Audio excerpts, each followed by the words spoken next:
আহ hello everyone, আমি পুলক বলছি। আপনাদের সবাইকে স্বাগত জানাচ্ছি আমার নতুন ভিডিওতে। কেমন আছেন আপনারা? আশা করি সবাই খুবই ভালো আছেন। আমি আজকে অন্যরকম একটা ভিডিও নিয়ে আপনাদের সামনে হাজির হয়েছি। বেসিক্যালি আসলে আমি এর আগে কখনো আমি ভালো কোনো ব্র্যান্ডের অডিও রেকর্ডার আমি ইউজ করি নাই। আর কিন্তু আজকে আমি কিনলাম রোড ওয়্যারলেস মি। এটা আমি প্রথমবারের মতো আসলে আমি রোডের কোনো একটা ডিভাইস আমি আমার ইউটিউবিং অথবা ব্লগিং অথবা ফিল্ম মেকিং এর জন্য আমি নিলাম, যেটা আসলে আমার মনে হয় কিছুটা বাজেটের মধ্যে ছিল, অথবা বাজেটেরও খানিকটা একটু বেশি দিয়ে আসলে এই ডিভাইসটা আমি কিনি ফার্স্ট টাইম। কারণ অনেকেই দেখলাম আসলে যারা প্রফেশনালি যারা ইউটিউবিং অথবা ব্লগিং করে, তারা সাউন্ডের জন্য ম্যাক্সিমাম টাইমেই রোডের ডিভাইস ইউজ করে এবং ওনাদের সাউন্ড দেখলাম অনেক ভালো। আমি এতদিন ইউজ করতাম বয়া স্টুডিও সেটআপের জন্য আমি ইউজ করছি মাউনো, যেটা এখনো আমার ডেস্কের মধ্যে আছে। কিন্তু স্টিল নাও আমি এখন আপনাদের সাথে যেই ডিভাইস দিয়ে কথা বলছি সেটা হচ্ছে গিয়ে এটা একটা নন ব্র্যান্ড একটা ওয়্যারলেস মাইক্রোফোন, যেটা আমার এই মুহূর্তে ফোনের সাথে তার রিসিভারটা কানেকশন করা আছে। এই যে এখানে দেখতেই পাচ্ছেন একটা মাউথপিস লাগানো, যেটা ওয়্যারলেস। এটা আমি বিডি শপ থেকে 1100 অথবা 1000 টাকা দিয়ে কিনেছিলাম রোজার ঈদে যখন বাড়িতে যাই। এটার সাউন্ড কোয়ালিটি ইনডোরে আমি খুব একটা ভালো পাইনি। আশা করি বর্তমান সাউন্ড এক্সপিরিয়েন্স আপনারা টের পাচ্ছেন, বাট আউটডোরে কিন্তু মোটামুটি খারাপ ছিল না, ভালোই ছিল। যদিও সাউন্ডে কিছুটা মাফলড একটা ভাব ছিল, যার জন্য আসলে অতটা মানে আমার কাছে ততটাও ভালো লাগছিল না। কিন্তু দাম তো আসলে কম, মাত্র 1100 টাকা এটার দাম। তাই আসলে ওই রকম আসলে কমপ্লেন করার সুযোগ নাই। বাট আজকে আমি সন্ধ্যায় যখন ডিজিটাল শপে যাই, আই মিন বসুন্ধরা সিটির তাদের যে দোকানটা আছে ডিজিটাল শপ, সেখানে যাওয়ার পরে আমি রোডের এই ডিভাইসটা কিনি, ওয়্যারলেস, যেটার নাম ওয়্যারলেস মি। এটা 3 থেকে 4 মাস আগে আসলে রোড লঞ্চ করেছিল। তাদের যেই একটা বেশ ভালো একটা ওয়্যারলেস মাইক আছে, যেটার নাম হচ্ছে রোড ওয়্যারলেস গো টু, যেটা আসলে বেশ ওয়ার্ল্ড ওয়াইড বেশ পপুলার, এবং ওটার দামও কিছুটা বেশি। বাট এটা লেটেস্ট একটা মডেল, আর এটার দাম খানিকটা কম। যদিও এটা আসলে একেবারে টার্গেট করে বানানো হয়েছে শুধুমাত্র ব্লগার অথবা ইউটিউবারদের জন্য, কিন্তু ওই রোড ওয়্যারলেস গো টু সেটা আসলে মূলত সব ধরনের কন্টেন্ট ক্রিয়েটরদের জন্য, ফিল্ম মেকিং এর জন্য, ইন্টারভিউ যারা নেয় ইন্টারভিউ মেকিং এর জন্য। কিন্তু এটা দিয়ে আসলে বেসিক্যালি ইন্টারভিউ ওইভাবে আসলে বানানো পসিবল, বাট ওই রকম না।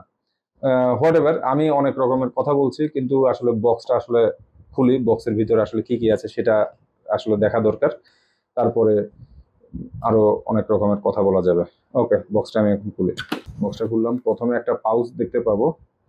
আর এই যে এটা হচ্ছে টিএক্স মাউথপিস, আর এটা হচ্ছে আরএক্স, মানে এটা হচ্ছে রিসিভার। টোটাল একটা রিসিভার, একটা মাউথপিস, টোটাল দুইটা সেটআপ। আর ভিতরে কি আছে দেখে, এখানে আছে অ্যাক্সেসরিজ কিট, আর বক্সে আছে একটা সিলিকা জেলের পাউচ। অ্যাক্সেসরিজ বক্সের মধ্যে দেখে কি আছে, যারা আইফোন ইউজ করে তাদের জন্য আসলে লাইটিং কেবল, আর যারা আমার মতো অ্যান্ড্রয়েড ইউজ করে তাদের জন্য type C to type C cable, এবং ক্যামেরার জন্য আলাদা আলাদা কেবল দুইটা দেওয়া আছে এখানে। আর কি আছে দেখে, একটা ইউজার ম্যানুয়াল, আর আছে দুইটা উইন্ড প্রোটেকশন। এই তো, আর কিছু নাই। তো ইনিশিয়ালি আসলে আমি এটার আনবক্সিং করলাম, রোড ওয়্যারলেস মি। এটার আনবক্সিং করা হয়ে গেলে এখন জাস্ট আমি আমার এই সস্তায় যে মাইক্রোফোন যেটা আছে এটা চেঞ্জ করে আমি ওয়্যারলেস মি লাগাবো আর কি আমার মোবাইলের সাথে। সো এখন যে সাউন্ডটা আমরা পাচ্ছি সেটা হচ্ছে গিয়ে রোড ওয়্যারলেস মি এর সাউন্ড, যেটা এই মুহূর্তে আমার হাতে আছে। এটা চাইলে কিন্তু আমি আমার এখানে কলারের এখানে অথবা আমার ট্যাগের সাথে ক্লিক করে আমি এখানে লাগিয়ে দিতে পারি, তবে সেক্ষেত্রে সাউন্ড একটু ডিফারেন্ট আসবে। এটার যে জিনিসটা আমার কাছে সবচেয়ে বেশি অ্যানোয়িং লেগেছে, এটা সাইজে একটু বড় হওয়ার কারণে মানে রোডের যে লোগো, এই লোগোটা কিন্তু আমরা না চাইলেও কিন্তু এটা আমাদের ভিডিওর মাধ্যমে ওদের ব্র্যান্ডিং হয়ে যাবে। আই থিঙ্ক রোড এটা মেবি একটু ইন্টেনশনালি করেছে, যেটা আসলে আমার কাছে খুব একটা ভালো লাগে না। আদারওয়াইজ কিন্তু মোটামুটি রোডের যেই বিল্ড কোয়ালিটি নিয়ে কিন্তু আমার কোনো সন্দেহ নাই। আমি এই স্টিকারটা তুলি নাই এখনও, এবং তোলার খুব একটা ইচ্ছেও নাই, কারণ তুললে এই রোডের এই বদখত লোগোটা আমার ভিডিওতে আসবে, জিনিসটা আসলে আমার কাছে খুব একটা ভালো লাগবে না। আর হ্যাঁ, এই ডিভাইসটা কিন্তু আমি কিনেছি আসলে ডিজিটাল শপ থেকে, যাদের ব্রাঞ্চ বসুন্ধরা সিটি এবং বাইতুল মোকাররম মার্কেটে, তাদের কাছে আপনারা ক্যামেরা গিয়ার্স রিলেটেড যে কোনো ধরনের ডিভাইস আপনারা তাদের কাছে পেয়ে যাবেন। খুবই ন্যায্য মূল্যে তারা আসলে এইসব প্রোডাক্ট বিক্রি করে। জিনিসটা আসলে স্পন্সর কোনো ভিডিও না, আমি তাদের কাছ থেকে টাকা দিয়ে আসলে জিনিসটা কিনেছি এবং তাদের সার্ভিসে আমি মোটামুটি স্যাটিসফাইড, আমি ভালোই স্যাটিসফাইড। আর ওনারা কিন্তু রোডের অফিসিয়াল ডিস্ট্রিবিউটর, তাই আসলে অন্যান্য দোকান থেকে কিনলে এই ধরনের এই যে রিপ্লেসমেন্ট জাতীয় যে সব ওয়ারেন্টিগুলো আছে, যেমন 2 ইয়ার্স রিপ্লেসমেন্ট ওয়ারেন্টি, এটা কিন্তু অন্যান্য দোকানে আপনারা পাবেন না।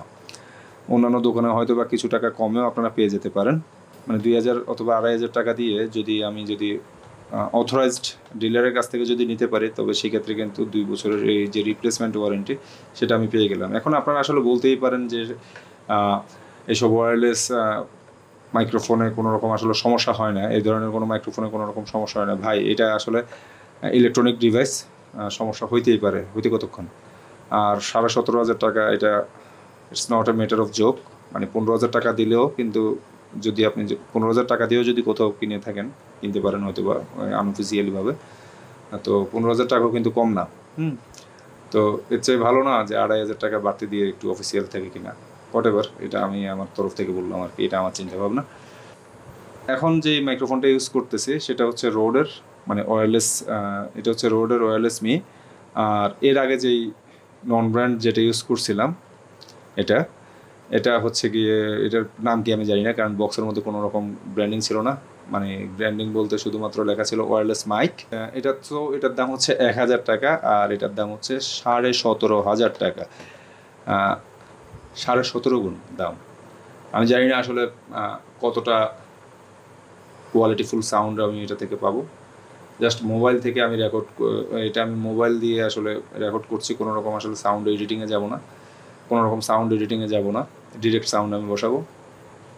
এটার যে সাউন্ডে আমার কাছে যেটা মানে বাজে লাগছে, সেটা হচ্ছে মাফল্ড করে ফেলে, মানে মনে হয় সব কিছু গেইনগুলোকে চাপায় ফেলে। বাট রোড আসলে ওই রকম না, রোডের অনেক ভালো রিভিউ পাইছে, ব্যাড রিভিউ আমি পাইনি। এটার ব্যাপারে যে রিভিউ পাইছে, সেই রিভিউটা হচ্ছে আসলে লোগো নিয়ে সবাই বলছে, লোগোটা আসলে সবার কাছে খারাপ লাগছে, লোগোর ব্যাপারটা, যেটা আমি একটু আগে বললাম। আর নেগেটিভ রিভিউ হিসাবে এটা বলা ঠিক না, কারণ এটা অনেকেই আসলে ওয়্যারলেস গো 2 এর সাথে মিলাচ্ছে। ওয়্যারলেস গো 2 কিন্তু অনেক এক্সপেন্সিভ, যেটা আসলে 2 ধরনের ভার্সন পাওয়া যায়, একটা হচ্ছে সিঙ্গেল রিসিভার, আর একটা হচ্ছে ডাবল রিসিভার। তো সিঙ্গেল রিসিভারের দাম হচ্ছে মেবি 20 থেকে 22,000 টাকা, আর ডাবল রিসিভার যেটা ডুয়েল রিসিভার সেটার দাম মেবি 26 থেকে 27,000 টাকা। তো এবং ওইটার আবার মানে আমি যদি ওইটা নিতাম, তবে সেক্ষেত্রে কিন্তু আমাকে আবার এই যে কেবল, বিভিন্ন রকমের কেবল, যেটা আমি আসলে মিয়ের সাথে পেয়েছি, এই কেবলগুলো তখন কিন্তু আমি আর গো 2 এর সাথে আমি পাইতাম না। সেক্ষেত্রে আমার এক্সট্রা 2 থেকে 3,000 টাকা অথবা 4,000 টাকা দিয়ে এইসব কেবলগুলো আমার কিনা লাগতো। সো 26,000 টাকায় কিন্তু থেমে থাকতো না, হয়তো বা সেটা আরও 4,000 টাকা এক্সট্রা যদি যোগ করি, তখন সেক্ষেত্রে হয়তো বা 30,000 টাকা আমার হইতে পারতো, এবং সেই ক্ষেত্রে প্রাইস কিন্তু অনেক বেড়ে গেছে, ডাবল। সো দরকার কি, আমি তো ভাই, আমার দরকার নেই এত এবং হ্যাঁ, আরেকটা ব্যাপার হচ্ছে রোড ওয়্যারলেস গো 2, ওইটার কিন্তু আবার রেঞ্জ 200 মিটার, আমার যদি ভুল না হয়ে থাকে 200 মিটার অথবা 200 ফিট, আর এটার হচ্ছে 100 মিটার অথবা 100 ফিট। তো এখন আমি তো আমার ক্যামেরা থেকে অত দূরে যাব না, আমার যাওয়ার ইচ্ছাও নাই। সো ওয়্যারলেস মি আমার জন্য পারফেক্ট চয়েস। আমি ওইভাবে আসলে ইন্টারভিউ শুটিং আমি করি না। ইন্টারভিউ শুটিং যদি আমি করতাম, তাহলে ডেফিনেটলি আমি ওয়্যারলেস গো 2-তেই আমি যেতাম। আমি যেহেতু আসলে ইন্টারভিউ নিয়ে আমার বদার না, সো ওয়্যারলেস মি আমার জন্য এনাফ। তো আই হোপ ভিডিওটা আপনাদের কাছে ভালো লেগেছে। আর হ্যাঁ, আমি কিন্তু এটা আমার অনেকদিন পরে বেশ বড়সড় একটা ইনভেস্ট করলাম আমার ইউটিউব চ্যানেলের জন্য, অথবা আমার কন্টেন্ট ক্রিয়েশনের জন্য। আশা করি এটা আমার বেশ কাজে আসবে। আমার পরবর্তী যেই ট্রাভেল ব্লগগুলো আসবে, স্পেশালি আমি যাচ্ছি কিন্তু এখন সামনেই, মানে আমি কয়েকদিনের মধ্যে আমি রওনা দেবো মেঘালয়ের দিকে, সব কিছু ঠিকঠাক থাকলে এই মাসের আগস্টের 10 তারিখে। আজকে হচ্ছে আগস্টের 4 তারিখ, আর আমি আগস্টের 10 তারিখ রাতে আমি রওনা দেবো মেঘালয়ের দিকে। মেঘালয়ের ব্লগে ডেফিনেটলি আমি এই মাইক্রোফোনটা ইউজ করব, এবং আশা করি আপনারা ওই ব্লগটা দেখবেন। আর হ্যাঁ, মেঘালয়ের ব্লগ আসার আগে আমি আপনাদের সামনে উপস্থাপন করতে যাচ্ছি আমার শ্রীমঙ্গলের ব্লগ, যেটা আমি কোরবানির ঈদে গিয়েছিলাম। এই ব্লগটা অলমোস্ট আমি আপলোড করেছি, এটা পাবলিশ হবে আরও 10 থেকে 15 দিন পর। সো আশা করি আপনাদের কাছে ভিডিওগুলো ভালো লাগবে, কারণ আমি যথাসাধ্য ট্রাই করতেছি আসলে আমার ইউটিউব চ্যানেলটাকে আসলে কিছুটা গ্রো আপ করার জন্য, আরও গ্রো আপ করার জন্য, এবং আই হোপ আপনারা আমার পাশেই থাকবেন। সো ভালো থাকুন, সুস্থ থাকুন, পরবর্তী ব্লগে আপনাদের সাথে আবার দেখা হবে। ততদিন পর্যন্ত বাই, টেক কেয়ার, পিস।